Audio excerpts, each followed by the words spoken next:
Proportional reasoning is considered the capstone of the elementary curriculum and the cornerstone of algebra and beyond. It is important for students to understand proportional thinking because it represents their ability to understand multiplicative relationships. So, what are ratios? A ratio compares any two quantities. Ratios can be used in different contexts. Some ratios compare two measures of the same type. Others compare different types of measures. Some ratios compare part of a group to the whole group. A ratio of girls to all students in a class is a part-to-whole example. If you took the eCALLMS module on fractions, you will recall that fractions are also examples of part-whole ratios. Another type of ratio that compares like measures is part-to-part, or comparing part of a group to another part of the same group. In our example, a part-to-part ratio would be the number of girls compared to the number of boys in the class. A ratio that compares different types of measures is called a rate.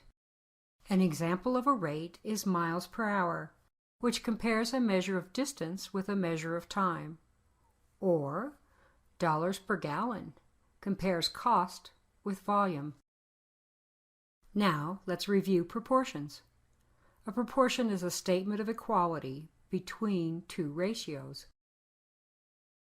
Proportions can be written in different ways. For example, this written notation can be read as 3 to 9 is the same ratio as 4 to 12. The same proportion could be written in this way and read as 3 and 9 are in the same ratio as 4 and 12. A ratio that expresses a rate usually includes the units of measure when written. This rate could be read as $12.50 per bushel is the same rate as $37.57 per 3 bushels. Common Core State Standard 3 requires students to use ratio and rate reasoning to solve real-world and mathematical problems. Students need to know how to use tables of equivalent ratios, tape diagrams, double number line diagrams, or equations. Teachers need to use problems that promote multiplicative thinking. This ratio table shows the number of pine trees that can be planted on a certain number of acres of land. Using this ratio table, students could easily find answers by simply adding 5s on the top row and 75s on the bottom row.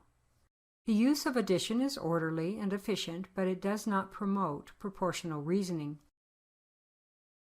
This problem asks students to calculate the number of shirts that could be sewn in 18 hours. Although students could use addition, the numbers in the table promote the use of multiplication. Presented here was a presentation framework for the concepts of ratios and proportions.